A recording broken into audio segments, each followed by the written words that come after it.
So, hey everyone, welcome to this very special Instagram live session. I am Dr. Ruchita Mehta, homeopathic doctor, nutritionist, and a diabetes educator. And today we are going to talk about a topic जो हर दूसरी woman को touch करता है, PCOD, diabetes or infertility, with the real solution, not confusion. We will officially start the session in 5 minutes so that more people can join in.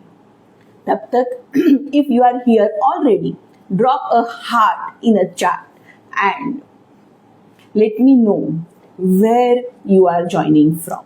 And guys, let me tell you, PCOD और diabetes का connection समझना और treat करना is not just possible but it's powerful.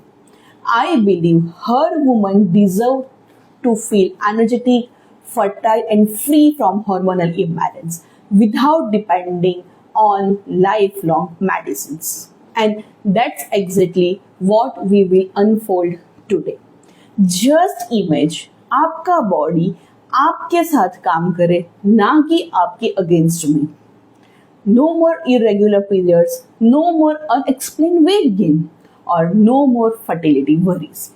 So grab your green tea, your notepad, या बस एक smile. Let's get started to break some myths today. In a few minutes, we will be joined by the amazing Dr. Ishita Dubey. She is gynecologist from the Jabalpur who helps women navigate pregnancy, fertility and hormones with science-backed solution 100%. So stay tuned, tag your girlfriends, sisters or anyone struggling with PCOD because this live could change someone's journey. उनका focus है women's infertility, pregnancy और gynaec health पर with evidence based care, and she has already 3 years of experience. So let's welcome her with lots of hearts and claps in the comments.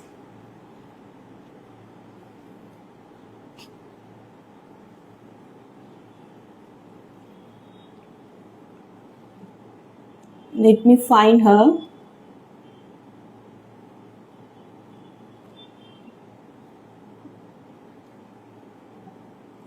Dr. Ishita.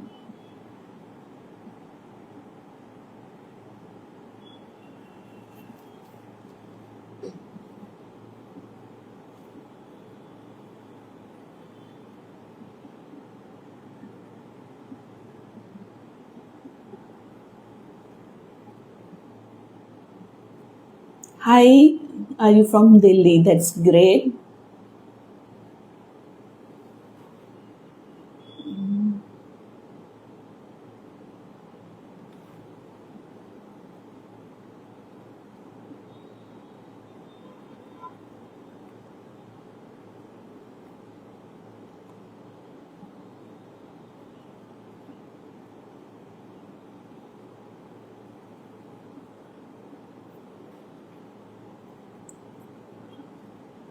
Dr. Ashita. Yeah, Susila ji, are you from Delhi? Hi, I am from Vadodara, Gujarat. And I think doctor is now joined.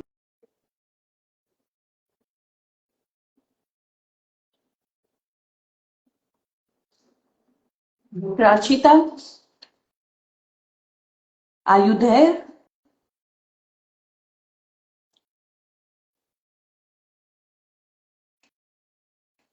Dr.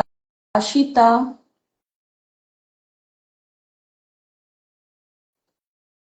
Dr. Ashita, are you there?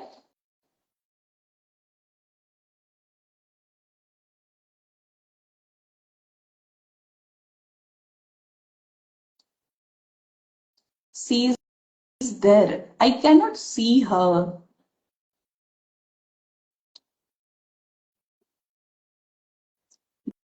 Dr. Ashita?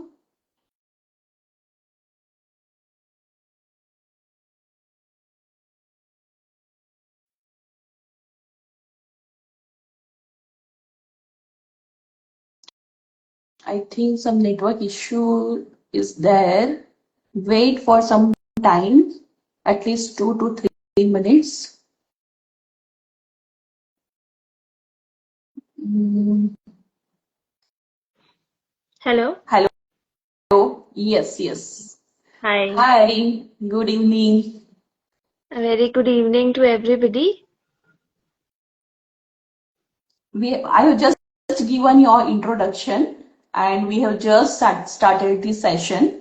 Okay. So now you can introduce yourself with the beautiful audience.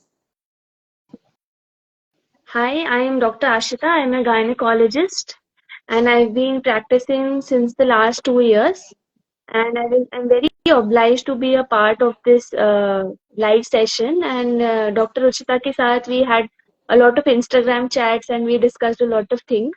So then we thought कि क्यों नहीं हम अपना जो combined knowledge है या जो हमारा discussion है उसको we should share it with everybody.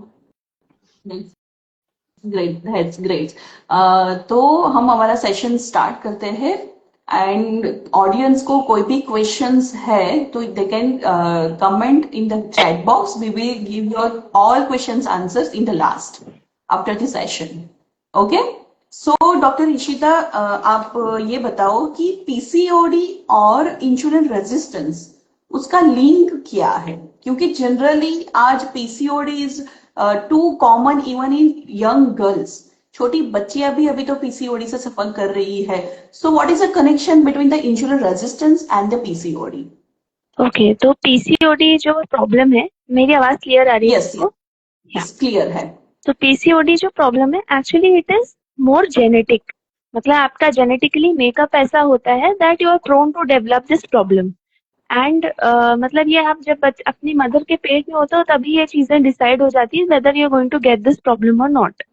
तो इसमें क्या होता है कि जो इंसुलिन जाके बॉडी के सेल्स पे जब एक्ट करता है तो वो एक ऐसा पार्टिकल प्रोड्यूस करता है जिसकी हेल्प से बाकी के एक्शंस होते हैं, जिसको आईजीएफ कहते हैं। तो उस पार्टिकल का जो प्रॉब्लम है वो पीसीओडी में भी देखा गया है।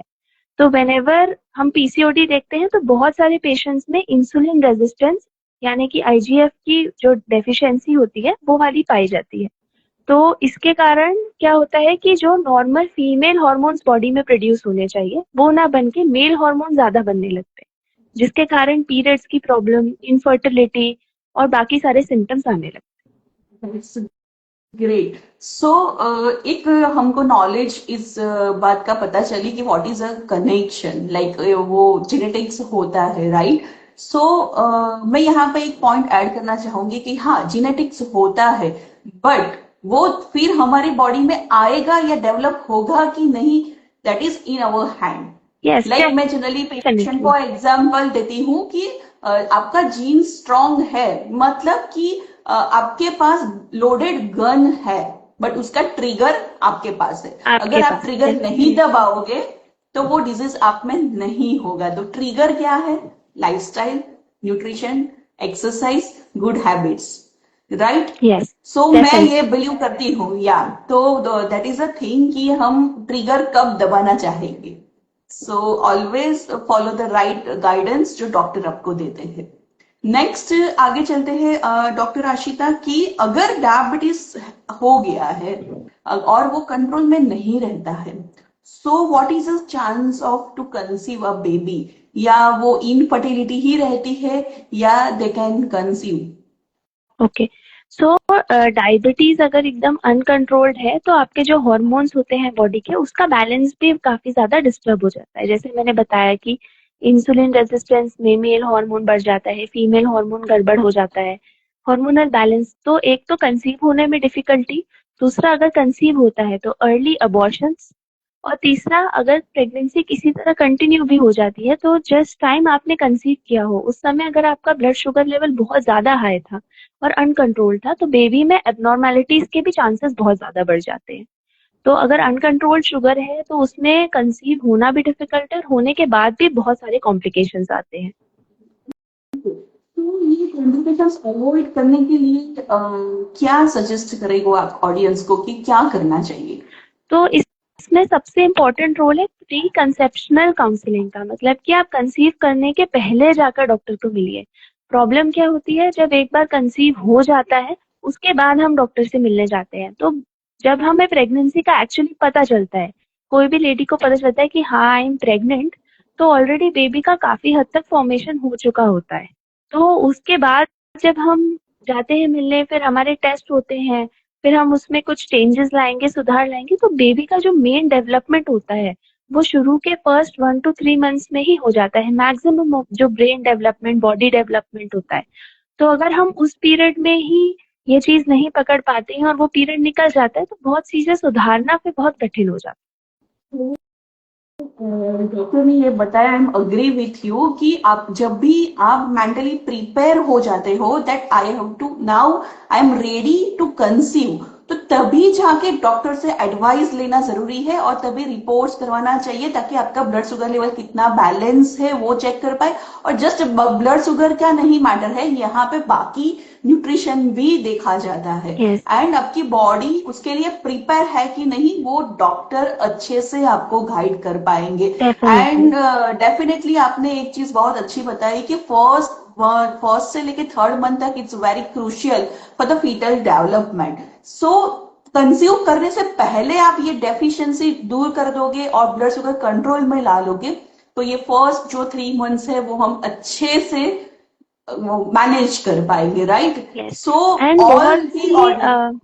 ऐसी मेडिसिन होती हैं जैसे नॉर्मली जो पेशेंट्स को चलती रहती हैं। कई आजकल क्या है, अर्ली एज में ब्लड प्रेशर, अर्ली एज में डायबिटीज, बहुत सारी प्रॉब्लम्स है। तो ये मेडिसिन कंटिन्यूअसली एक पेशेंट ले रहा है, उस बीच में वो कंसीव कर जाता है, तो बहुत सी दवाइयां हैं जो हमें कंसीव करने के पहले चेंज करनी होती है या स्विच करनी होती है। तो वो जो बच्चे के लिए मतलब हार्मफुल होती है, उसमें कोई प्रॉब्लम क्रिएट कर सकती है, तो वो वाली सारी चीजें हम कंसीव करने के पहले अगर कर लें तो it's definitely better. That's great. So all the audience जो यहाँ पे है, मेक श्योर कि अगर आप प्रेगनेंसी प्लान कर रहे हो तो उसके पहले एक बार गायनेकोलॉजिस्ट के मिलके प्रॉपर आपका रूटीन दिखाओ उनको कि और क्या क्या मेडिसिन आपकी चल रही है वो उनको दिखाओ ताकि आपको अच्छे से गाइडेंस मिल जाए, राइट? नेक्स्ट आगे चलते हैं कि क्या ब्लड शुगर कंट्रोल करने से पीसीओडी पेशेंट को प्रेगनेंसी कंसीव करने के चांसेस बढ़ जाते हैं क्या? Yes, definitely.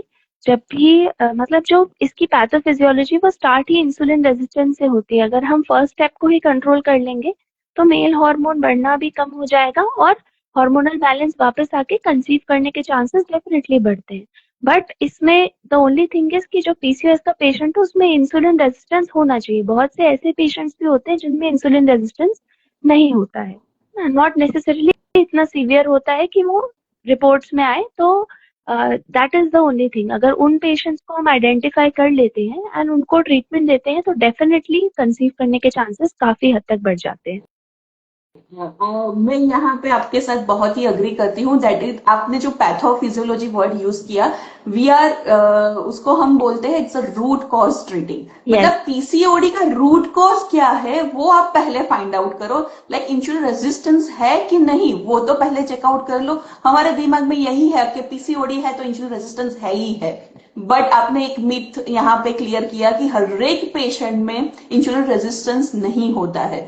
So find the root cause. अगर आपको रूट कॉज फाइंड करना नहीं आता है देन कंसल्टेशन आप करवाइए, डॉक्टर के साथ करवाइए, न्यूट्रिशनिस्ट के साथ करवाइए, तो आपको गाइड कर पाएंगे कि एक्चुअली आपको इंसुलिन रेजिस्टेंस है कि नहीं, एंड है तो फिर क्या स्टेप लेना है वो गाइड कर पाएंगे। Agreed, amazing amazing. नेक्स्ट मैं ये पूछना चाहूंगी कि अर्ली साइंस क्या होते हैं पीसीओडी का जो डायबिटीज के फर्टिलिटी को अफेक्ट करते रहते हैं? तो अर्ली साइंस पीसीओडी के ये होते हैं कि सबसे पहले मतलब वेट गेन जो होता है, जैसे ऐसा बोल सकते हैं कि वेट गेन से पीसीओएस वर्सन होता है, और many times PCOS also leads to some amount of weight gain. तो ये दोनों एक दूसरे के साथ ही होते हैं, साथ में चलते हैं, कि ये नहीं बोल सकते अंडा पहले आया कि मुर्गी पहले आई, but they both of them go together. So whenever there is weight gain, whenever you can see hair growth in this chin part over here, जो normal areas नहीं होते females के लिए, वहां पर hair growth होना, neck areas में blackness आना neck में और दूसरे areas में, जिसको हम acanthosis कहते हैं, और पीरियड्स की इरेगुलरिटी स्टार्ट हो जाना, लेट लेट हो, जैसे 2 महीने में आ रहा है, 3 महीने में आ रहा है, देन एकदम हैवी ब्लीडिंग होना, या एकदम ही ब्लीडिंग कम होना, तो ये सारे अर्ली साइंस होते हैं कि हाँ there is some hormonal imbalance, जिसको आपको चेक करने की जरूरत है। ओके, एक क्वेश्चन आया है इन कमेंट्स कि what are the test you recommended for the PCOD. तो बेसिक हमारा जो टेस्ट होते हैं उसमें सबसे पहले एक बहुत अच्छा अल्ट्रासाउंड होना चाहिए। फिर अल्ट्रासाउंड में भी I would like to tell you कि मेनी टाइम्स क्या होता है कि पहले जमाने में जो क्राइटेरिया बनाए गए थे पीसीओडी के लिए, nowadays they have changed, तो a lot of people are not updated with it। अभी की जो मशीन है उनका रेजोल्यूशन बहुत अच्छा होता है, तो मेनी टाइम्स ओवर डायग्नोसिस भी हो जाती है। तो we have to be very careful कि हम जो अल्ट्रासाउंड करते हैं उसमें बहुत क्लियर पिक्चर है, और हम क्लियरली उसको एज के हिसाब से डायग्नोसिस बना रहे हैं, क्योंकि जो मतलब प्यूबर्टी वाली एज ग्रुप की लड़कियां होती है, एडोलेसेंट्स होते हैं, उनका क्राइटेरियाज अलग होते हैं, आफ्टर 20 years एज क्राइटेरियाज अलग होते हैं, तो उस हिसाब से प्रॉपर अल्ट्रासाउंड के साथ प्रॉपर डायग्नोसिस बनी होनी चाहिए। सेकेंडली, आपका इम्पोर्टेंट होता है जब भी जो पीसीओडी के सिम्टम्स होते हैं मोस्टली होते हैं कि पीरियड्स डिले होना, तो उसके अदर कॉजेज भी आपको रूल आउट करने हैं। इंडिया में सबसे कॉमन है एनीमिया। आज भी अगर आप एक 15 से 25 साल की लड़कियों को देखेंगी तो anaemia is one of the most common causes, तो आपको पहले एनीमिया रूल आउट करना है। साथ में को एग्जिस्टिंग थायराइड एबनॉर्मेलिटीज तो नहीं है, वो रूल आउट करना है। इसके अलावा HbA1c लेवल्स डेफिनेटली करके देखना चाहिए, काफी हेल्प करता है वो इंडिकेट करने में कि इंसुलिन रेजिस्टेंस है कि नहीं है, या कितना सीवियर है। इसके अलावा आप टेस्टोस्टेरोन लेवल्स, जो मेल हार्मोन होता है, ये वाला आप टेस्ट करके देख सकते हैं कि मेल हार्मोन्स कितना बढ़ चुका है, कितना उसका सीवियरिटी है। बहुत रेयर केसेस में जब डायग्नोसिस में कंफ्यूजन होते हैं या कोई और प्रॉब्लम्स होते हैं, तो हम AMH लेवल्स भी किसी किसी पेशेंट्स में करवाते हैं, but due to it being an expensive test, और अगर शुरू में फर्टिलिटी के लिए नहीं पेशेंट आया हो, तो यूजुअली फर्स्ट विजिट में उसका करने का इतना जरूरत नहीं होता, बट इट ऑल्सो हेल्प्स, क्योंकि PCOS में AMH लेवल्स काफी हाई होते हैं। Okay, thank you for the information, it's a बलवन इंफॉर्मेशन, क्योंकि एनीमिया और पीसीओडी का आई थिंक हम लोग मिस कर जाते हैं कि एनीमिया यस, की वजह से भी ये चीज हो सकती है। नेक्स्ट क्वेश्चन आगे बढ़ते हैं कि मेरे पास कंटिन्यूसली ऐसे पेशेंट्स आते हैं कि मैम हमारी लाइफस्टाइल तो बहुत अच्छी है, वी आर मतलब हम जंक फूड नहीं लेते हैं, एक्सरसाइज भी रेगुलर करते हैं, देन ऑल्सो हमको पीसीओडी क्यों है? तो PCOD is genetic. So if you are genetically, आपका कोई एक मतलब मैल फंक्शन है एक बॉडी में, तो आपको उसको बस मेंटेन करके चलना है। तो मेनी टाइम्स क्या होता है, एक लीन PCOS टर्म भी होती है, कि जो दुबले पतले से लोग होते हैं, एकदम दुबले पतले दिखते हैं, नॉर्मल दिखते हैं, कोई ओवरवेट नहीं, उनको भी PCOD होता है। तो वो थोड़ा सा डिफिकल्ट होता है, it is tricky to treat. तो उसमें हमको प्रॉपरली डायग्नोसिस में घुस के देखना है कि उसमें इंसुलिन रेजिस्टेंस है कि नहीं। दुबले पतलों में भी इंसुलिन रेजिस्टेंस होता है, ये एक मिसकंसेप्शन है कि दुबले पतले हैं तो नहीं होगा, ऐसा नहीं है, उसमें भी इंसुलिन रेजिस्टेंस होता है।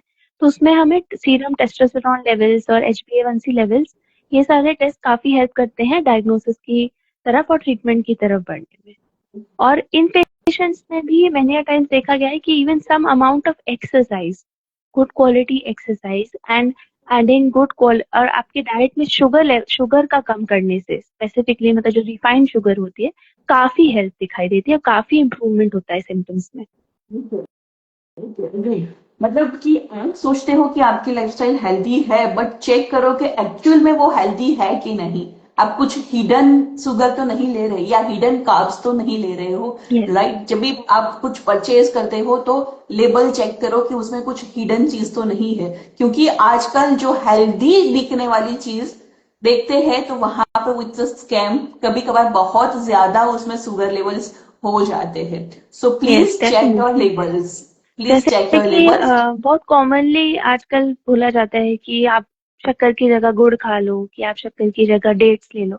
Everything has some amount of sugar in it. ऐसा नहीं है आप उसको रिप्लेस करोगे तो आपकी बॉडी में शुगर नहीं जाएगा। यू नीड टू नो कि मतलब हर चीज में शक्कर होती है, अनटिल अनलेस आप कुछ बिल्कुल आर्टिफिशियल स्वीटनर यूज नहीं कर रहे हो। पर जो भी नेचुरल स्वीटनर्स है उनमें कुछ अमाउंट ऑफ शुगर तो होती ही है।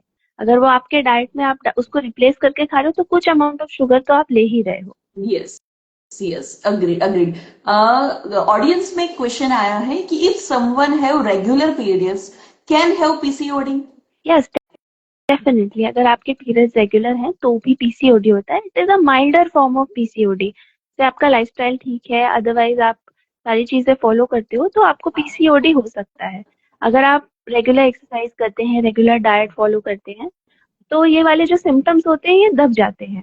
अगर किसी को माइल्ड पीसीओडी तो आपका पीरियड्स, बहुत बार ये मेरे पेशेंट्स आइडेंटिफाई भी नहीं होते हैं। बहुत बाद में जब इनके नॉर्मली बच्चे वगैरह भी हो जाते हैं, 30-35 की एज में पहुंचते हैं, जब एकदम से वेट बढ़ने लगता है तब ये सिम्टम्स दिखाई देते हैं। तो मेनी अ टाइम्स अगर बहुत माइल्ड फॉर्म ऑफ पीसीओडी होता है तो अगर आप एक नेचुरल अच्छा लाइफस्टाइल मेंटेन करके चलते हैं तो इसमें कोई प्रॉब्लम नहीं आती। Okay, okay, thank you so much. और एक क्वेश्चन आया है कि does PCOD cause prolactin high and AMH low. नहीं, एएमएच लो नहीं होता पीसीओडी में। इट इज मतलब ऐसा होना तो बहुत ही रेयर है। पीसीओडी में एक्चुअली होता क्या है कि आपका जो बॉडी का हार्मोनल बैलेंस बिगड़ गया, तो हर मंथ जो एक एग रिलीज होता है, जिसके बाद वो फर्टिलाइज हो तो प्रेगनेंसी होता है, और अगर फर्टिलाइज नहीं हो तो पीरियड्स आ जाते हैं। एक नॉर्मल साइकिल है। तो वो एग रिलीज ना होके वहीं रुक जाता है ओवरी के अंदर, और ऐसे धीरे धीरे एग्स कलेक्ट होके पॉलीसिस्टिक, ऐसे छोटी छोटी सिस्ट बना लेते हैं ओवरी में, इसलिए अपन उसे पॉलीसिस्टिक कहते हैं। तो जब आप एएमएच कराते हो तो एएमएच एक्चुअली क्या है, जो आपके रिमेनिंग एग्स होते हैं, जितने आपके बचे हुए हैं उसका काउंट होता है। तो जिनमें एग्स अरेस्टेड बहुत सारे होंगे उनका एएमएच डेफिनेटली हाई आएगा। तो अगर एएमएच लो आ रहा है देन आपको अपनी डायग्नोसिस रीथिंक करने की जरूरत है। It might not be PCOD, it might be something else. Prolactin high होता है यस, क्या? सो सम स्टडीज, कुछ स्टडीज में ऐसा पाया गया है कि पीसीओडी और हाई प्रोलैक्टिन का रोल है। बट मेनी अ टाइम्स एक चीज और भी होती है कि high prolactin and hormonal imbalance में भी ओवरी में ऐसे मल्टीसिस्टिक टाइप के चेंजेस दिखाई देते हैं अल्ट्रासाउंड में। तो कई बार वो accidentally it is diagnosed as PCOS. अगर उस पेशेंट में इंसुलिन रेजिस्टेंस नहीं है, टेस्टोस्टेरोन हाई नहीं है, और कोई एबनॉर्मेलिटी नहीं है, ओवरवेट नहीं है, तो हमको उसकी डायग्नोसिस पीसीओएस की जगह हाइपरप्रोलैक्टिनीमिया की तरफ शिफ्ट करनी चाहिए। मीन्स कि again it's a root cause. सबसे पहले रूट यस, कॉज को ढूंढो कि यस, क्या है, उसके अकॉर्डिंग आप ट्रीटमेंट लो, राइट। सो नेक्स्ट आगे बढ़ते हैं कि मेरे पास पेशेंट ऐसे भी आते हैं कि जिनको पीसीओडी भी है, जिनको डायबिटीज भी है, तो वो कहते हैं कि चलो छोड़ो ये सब चीजें नहीं हो रही है तो क्या मैं आईवीएफ करवा लूं, it is a easy option. तो मैं क्या आईवीएफ करवा लूंगी तो क्या वो सेफ रहेगा मेरे लिए? तो आईवीएफ एक सेफ ऑप्शन है, बट अगर आपका डायबिटीज कंट्रोल नहीं है तो आईवीएफ भी फेल होने के चांसेस ज्यादा होते हैं। उसमें भी आपको कॉम्प्लिकेशंस हो सकते हैं। उसमें एनेस्थीसिया दिया जाता है, बहुत सारे इंजेक्शंस लगते हैं, प्रोसेस होती है। तो अगर आपका ब्लड शुगर लेवल कंट्रोल नहीं है तो आपकी बॉडी ऑन इट्स ओन दूसरी चीजों के रिस्क पे ज्यादा है। मेडिकली अनफिट हो अगर आप, तो आप दूसरी चीजों के खतरे में रहोगे, तो कोई भी प्रोसेस करने में डेफिनेटली आपको एक रिस्क ज्यादा रहेगा एक नॉर्मल इंसान से। बाकी यस, पीसीओडी में जब काफी सीवियर पीसीओडी होता है एंड बहुत प्रोलॉन्ग्ड इनफर्टिलिटी होती है तो IVF is a good option. And I have also seen many a times कि फर्स्ट साइकिल में अगर नहीं भी प्रेगनेंसी होती है आईवीएफ में, तो because of the whole process of IVF many PCOD patients conceive naturally also. It is very common it's a new because the whole information जो फॉर अस। ट्रीटमेंट होता है, जो हम पिकअप और जो सब करते हैं, उसके कारण there are some positive changes in the body, तो पेशेंट्स नेचुरली भी कंसीव करते हैं। Oh, that's a great, that's a new information for us. And हाँ, मैं अग्री करती हूँ कि आप आईवीएफ भी करवा लेते हो बट डायबिटीज कंट्रोल में नहीं है। So again it's risk factor for you yes, also, and even if आप अबॉर्शन होने के फिर चांसेस प्रेग्नेंट बढ़ होते हो जाते तो हैं। बच्चे के लिए भी रिस्की है फिर। की है। Yes, yes, yes, agree. Next question है कि लाइफस्टाइल मॉडिफिकेशन कितनी इंपॉर्टेंट है फर्टिलिटी को इम्प्रूव करने के लिए? सो अगर आप पीसीओडी की बात करें तो फर्टिलिटी अगर हम अलग भी रख दें तो भी द ओनली ट्रीटमेंट जो 100% है वो लाइफस्टाइल मॉडिफिकेशन है। मेडिसिन अवेलेबल है, मेडिसिन का असर होता है, बट अगर लाइफस्टाइल मॉडिफिकेशन नहीं है तो वो सारी मेडिसिन का कोई मतलब नहीं निकलेगा। अल्टीमेटली आपका पीसीओडी का ट्रीटमेंट ही लाइफस्टाइल मॉडिफिकेशन। ओके, तो लाइफस्टाइल मॉडिफिकेशन आप मेडिसिन ले रहे हो कि नहीं ले रहे हो, इट्स इम्पोर्टेंट कि आप यस, हेल्दी हैबिट्स बनाए रखें। एंड जब नेक्स्ट, अर्ली डायग्नोसिस हो जाती है तो बहुत बार सिर्फ लाइफस्टाइल मॉडिफिकेशन से ही इम्प्रूवमेंट आ जाता है, मेडिसिन की जरूरत भी नहीं पड़ती। Okay okay, that's a great. एक ऑडियंस में क्वेश्चन आया है कि can PCOD be reversed? Yes, definitely. अगर आप वेट लॉस कर लेते हैं, रेगुलर एक्सरसाइज, एक्सरसाइज सबसे ज्यादा इम्पोर्टेंट है। आप कितना भी कुछ भी खा लो, अगर आप उसको बर्न कर रहे हो तो आपकी बॉडी जो है वो हेल्दी रहेगी। तो एक्सरसाइज सबसे इम्पोर्टेंट है। एंड देन उसके बाद आती है कि आपकी डाइट कैसी है। तो अगर आपकी डाइट एक्सरसाइज आप फॉलो करते हो प्रॉपरली एंड रेगुलरली उस चीज को करते हो तो डेफिनेटली पीसीओएस रिवर्स किया जा सकता है। सो गुड न्यूज इज कि रिवर्स किया जा सकता है, बट यस, आपको फॉलो करनी पड़ेगा। यस, मतलब एज सुन आपको एज आप उसको डिटरमाइंड होना छोड़ दोगे, पड़ेगा। एज सुन एज आप वो चीजें फॉलो करना छोड़ दोगे, वापस आपको सिम्टम्स आने लगेंगे। ओके ओके, ऑडियंस से और क्वेश्चन हो रहा है कि which kind of exercise do you suggest? So what I personally feel कि जिम में जाके बहुत सारे वेट्स एकदम से उठाने का कोई सेंस नहीं होता। Do something which you can follow for a longer period of time. जो चीज आपको कंफर्टेबल हो, जो आप हमेशा कर सको, ऐसी चीज पकड़ो और उसको फॉलो करो। प्रॉब्लम क्या होता है, हम एकदम काउंसिल करते हैं, लोग डर जाते हैं कि हमें एक्सरसाइज करना है, एकदम से चले जाते हैं जिम में, ऐसे भारी भारी वजन उठा रहे हैं, कुछ कर रहे हैं, आपकी बॉडी यूज टू नहीं है उन चीजों के। कहीं बैक में स्पाज्म आ गया, कहीं किसी को डिस्क प्रोलैप्स तक हुआ है ऐसी चीजों में, कहीं पे मसल टेयर हो गया, तो ये सब नहीं करना है। आप बेसिक अपना पहले देखो कि आप कितना लेवल ऑफ एक्सरसाइज टॉलरेट कर सकते हो, स्लो स्टार्ट करो एंड ऐसी चीज पकड़ो जो कंटिन्यू कर सकते हो। किसी को डांसिंग पसंद है वो डांसिंग कर सकता है, किसी को साइकिलिंग पसंद है वो साइकिलिंग कर सकता है, वॉकिंग पसंद है, किसी को योगा पसंद है। What ever is comfortable for you, choose one thing and follow it for a longer period of time. तब आपको ज्यादा रिजल्ट मिलेगा, रेदर देन कि आप 2-3 मंथ्स के लिए एकदम से ऐसे करो और फिर छोड़ दो। The main point is consistent, कुछ भी करो कंसिस्टेंसी, बट कंसिस्टेंटली करो तो ही आपको यस, रिजल्ट मिलेगा। बट ऐसा नहीं कि कुछ, एकदम से कर लिया जी, और एंड एकदम कुछ से छोड़ फॉरेन दिया। स्टडीज हैं जिनमें ऐसा मतलब कहा गया है कि वेट ट्रेनिंग और इन सब से ज्यादा बेनिफिट होता है। बट उसमें भी एक ये क्वेश्चन आता है कि आप ये किससे सीख रहे हो, किसका फॉलो कर रहे हो, बिकॉज हमारे कंट्री में ऐसे स्पेसिफिक वेट ट्रेनर्स या कोई कोच तो होता नहीं है जिम ट्रेनर का कि कौन स्पेसिफिकली मेडिकली सही चीज करवा रहा है। So do whatever you're comfortable with, है ना, एकदम से अपने कंफर्ट जोन से बाहर जाने की जरूरत नहीं है। जो आपको आपकी बॉडी को कंफर्टेबल लगे, धीरे धीरे स्टार्ट करो, go on increasing the intensity as much as you can.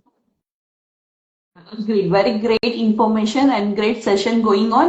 Next question is कि मेटफॉर्मिन का क्या रोल होता है इन पीसीओडी ट्रीटमेंट? जनरली हमने तो सुना है कि भाई यस, डायबिटीज है तो मेटफॉर्मिन दिया, बट डायबिटीज नहीं है एंड पीसीओडी में भी मेटफॉर्मिन दिया जाता है। तो मेटफॉर्मिन एक्चुअली ऐसी दवाई है जो इंसुलिन रेजिस्टेंस में दी जाती है, it is not specific for diabetes. तो जब भी हमें इंसुलिन रेजिस्टेंस कम करना होता है तो metformin is a very good drug that can be given in PCOD patients, but it should only be taken under doctors prescription. और मेनी आर टाइम्स मतलब I seen a lot of patients जिनको metformin से weight loss में भी help होता है, periods regular करने में भी, एंड इवन कंसीव करने में भी काफी हेल्प होता है। So it is a good drug, but the only thing is कि कॉज द आपके, इंसुलिन रेजिस्टेंस, यस, राइट? अगर पीसीओडी है बट इंसुलिन रेजिस्टेंस नहीं है तो तो उतना मेटफॉर्मिन हेल्प शायद नहीं नहीं करेगा। करेगा। ओके ओके, तो इंसुलिन रेजिस्टेंस मतलब रूट कॉज ढूंढोगे, उसके ऊपर ही मेटफॉर्मिन का रिजल्ट है कि नहीं वो पता चल सकता है। That's a right thing. आगे चलते हैं, तो पीसीओडी और प्री डायबिटीज के लिए कौन सी डाइट एंड एक्सरसाइज बेस्ड होती है? एक्सरसाइज आई थिंक आपने बता दिया, but what about the diet? So diet में सबसे इम्पोर्टेंट है कि आप रिफाइंड शुगर्स और एडेड शुगर्स को कम कर दो बिल्कुल। तो जो भी आप एक्स्ट्रा चीनी ऐड करके खाते हो उसको कम करो। और किसी दिन अगर मन होता है कि आज हमने मीठा खाने का मन है, आज हमने खा लिया, तो उसको आप नेक्स्ट डे की डाइट में बैलेंस कर लो या अपनी एक्सरसाइज में बैलेंस कर लो। आज ज्यादा मीठा खाया तो आज थोड़ी ज्यादा एक्सरसाइज कर ले। या आज ज्यादा मीठा खाया तो कल हम थोड़ा सा अपना डाइट में बैलेंस कर लें एक मील। तो ये कुछ बेसिक चीजें होती है जो आप लॉन्ग टर्म में कर सकते हो। इसके अलावा प्रोटीन्स ज्यादा लेने की जरूरत है, और फाइबर यानी कि सब्जी, फल, फ्रूट्स, ये सब ज्यादा खाने की जरूरत है। और हर खाने में अगर आप सैलेड ऐड कर लें एक बोल, तो वो बहुत ही बेनिफिशियल होगा लोगों के लिए। तो इस तरह से जैसे हम एक बोलते हैं कि अगर एक थाली है हमारी, उसके 4 पार्ट्स करना है। जैसे अगर बेसिक मुझे समझाना होता है किसी पेशेंट को कि एक थाली है, उसके 4 हिस्से करना है। तो उस 4 हिस्से में 1/4 हिस्सा ही आपका रोटी चावल का होता है। बाकी आपका सैलेड और दाल, सब्जी, इन सब से भरा होना चाहिए। तो दैट वे अगर आप खाएंगे तो आप कंसिस्टेंटली उस चीज को फॉलो भी कर पाएंगे और वेट गेन भी नहीं होगा।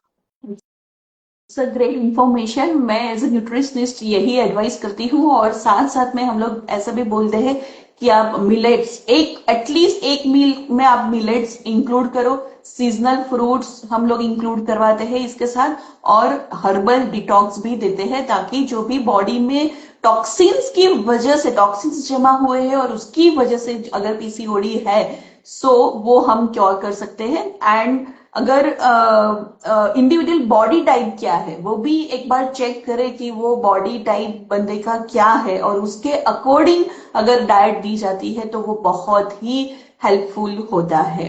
एक ऑडियंस में डेफिनेटली। क्वेश्चन आया है कि इज इट मीट और fact that with high glycemic fruits if you take protein then it can prevent insulin spike. If you take protein protein, protein तो नहीं, बट अगर आप कोई भी हाई ग्लाइसेमिक फ्रूट या कोई भी हाई ग्लाइसेमिक खाने की चीज खाते हैं, उसके साथ अगर आप फाइबर्स लेते हैं, तो वो डेफिनेटली उस इंसुलिन स्पाइक जो एकदम से आता है उसको थोड़ा स्लो डाउन कर देता है। तो प्रोटीन का कम रोल है, बट मैक्सिमम रोल फाइबर का है। अगर आपको इंसुलिन स्पाइक्स पे कंट्रोल करना है तो fibre is better option than protein. Okay okay, मतलब हाई ग्लाइसेमिक फूड फ्रूट्स जो ले रहे हो उसके साथ आप कोई फाइबर वाला ले सकते हो, लाइक नट्स ले सकते हो, राइट, लाइक यस। सीड्स ले सकते हो, तो दैट इवन विल बेनिफिट करेगा नॉर्मल आपको। ककड़ी खा सकते हो, टमाटर खा सकते हो, सैलेड खा सकते हो, anything which has high fibre, तो वो उसका एब्जॉर्प्शन स्लोअर कर देगा। जो वो स्पाइक आना है वो नहीं आएगा। या एंड मैं यहाँ पे और एक चीज ऐड करना चाहूंगी कि high glycemic index and load दोनों को देखो। कभी कभार क्या होता है, ग्लाइसेमिक इंडेक्स होता है हाई तो ग्लाइसेमिक लोड कम होता है। सो अगर आप इंसुलिन पे काम कर रहे हो तो दोनों चीज देखना बहुत यस, जरूरी है। Like definitely. Watermelon, watermelon is example of, उसमें हाई ग्लाइसेमिक वो इंडेक्स है बट उसका लोड कम है। लोड काफी सो कम है, उसमें इतना ज्यादा वाटर कंटेंट है कि वाटर वो है या हाँ। तो ऐसे फ्रूट्स आप खा सकते हो डेफिनेटली। तो मैं यहाँ पे सजेस्ट करूंगी कि आप दोनों चीजों को देखो फिर एडवाइस करो, राइट। नेक्स्ट आगे चलते हैं कि क्या पीसीओडी प्रेगनेंसी के दौरान, अगर पीसीओडी है और कंसीव कर लिया है, तो क्या जेस्टेशनल डायबिटीज होने के चांसेस बढ़ जाते हैं? यस, क्योंकि आपकी बॉडी ऑलरेडी इंसुलिन रेजिस्टेंस, आपका जेनेटिक मेकअप ऐसा है कि आपको इंसुलिन रेजिस्टेंस के प्रोन हो। तो अगर आपको प्रेगनेंसी होती है, प्रेगनेंसी एक हाई ग्लाइसेमिक स्टेट होता है। किसी भी नॉर्मल इंसान को प्रेगनेंसी के कारण डायबिटीज हो सकती है, क्योंकि उसमें जो बच्चे का ग्रोथ होता है बॉडी में वो इस तरह का होता है कि उसको बहुत सारा खाना चाहिए। तो वो खाना कब ज्यादा मिलेगा, जब मदर के ब्लड में खूब सारा शुगर रहेगा तो वो बच्चे को मिलेगा। तो ये एक टेंडेंसी होती है बॉडी की बच्चे को सप्लाई करने के लिए। तो उसके कारण जिनका जेनेटिक मेकअप ऐसा होता है, जो बेस होते हैं, वो प्रोन होते हैं कि आपको प्रेगनेंसी में डायबिटीज हो जाए। That's a great information. Audience में किसी और को कुछ क्वेश्चंस है तो they can ask, they can comment in the comment box if you have any question. अगर नहीं है तो इन वी विल आगे हम लोग ये सेशन वाइंड अप करते हैं, या कुछ डॉक्टर आशिता आप कुछ कहना चाहते हो, हमारे प्यारे ऑडियंस को कुछ सजेस्ट करना तो चाहते हो? मेरा बस एक ही सजेशन है कि डाइट एंड लाइफस्टाइल बेसिस है पीसीओडी के ट्रीटमेंट के।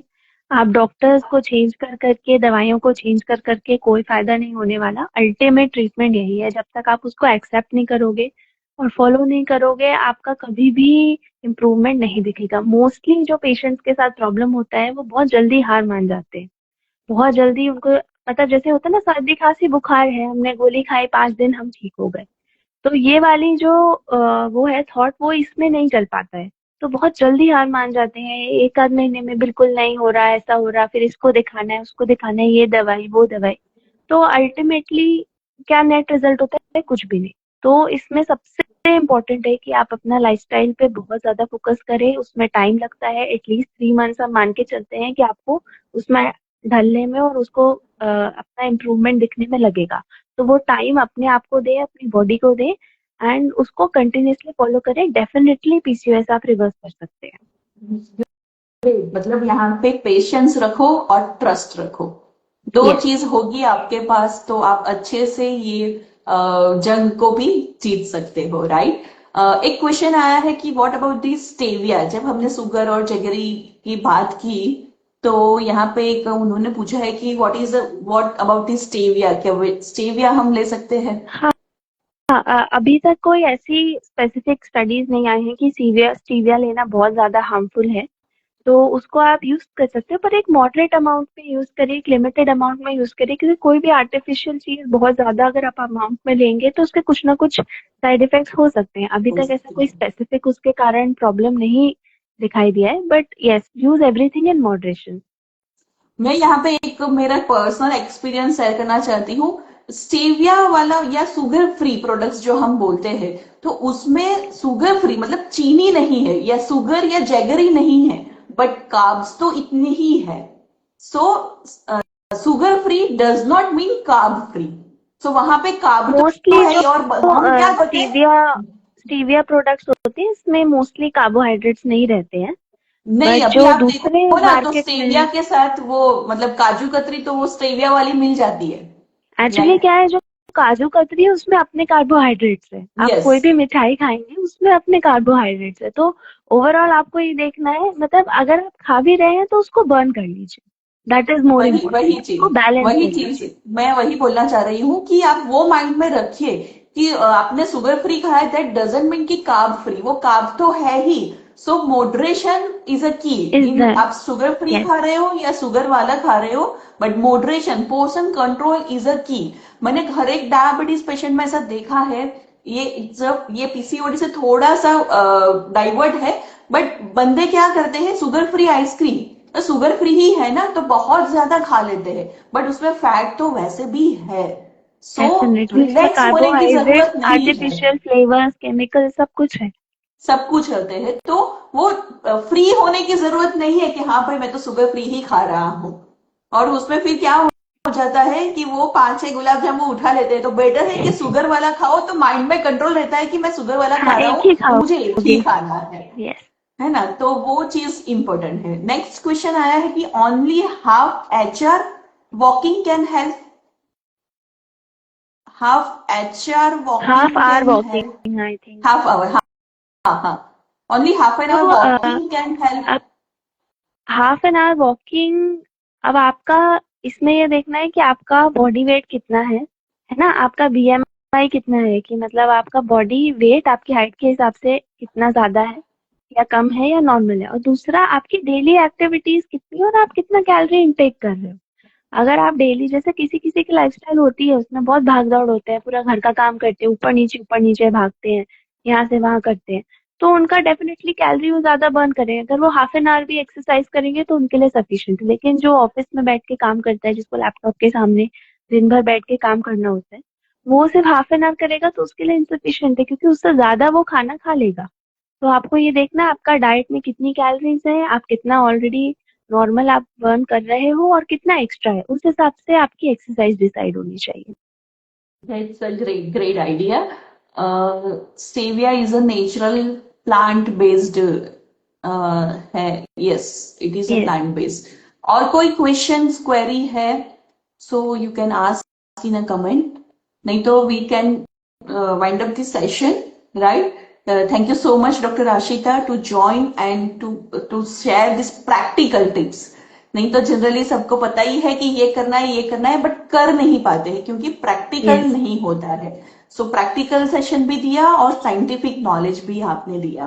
दोस्तों, अगर आपको लगता है कि आप PCOD, irregular periods, weight gain या प्रेगनेंसी प्लानिंग को लेकर कंफ्यूज्ड हो, so you can DM directly to Dr. Ashita she can Yes. Help you कि क्या करना है, कैसे करना है, right. She is from the Jabalpur from Madhya Pradesh, right.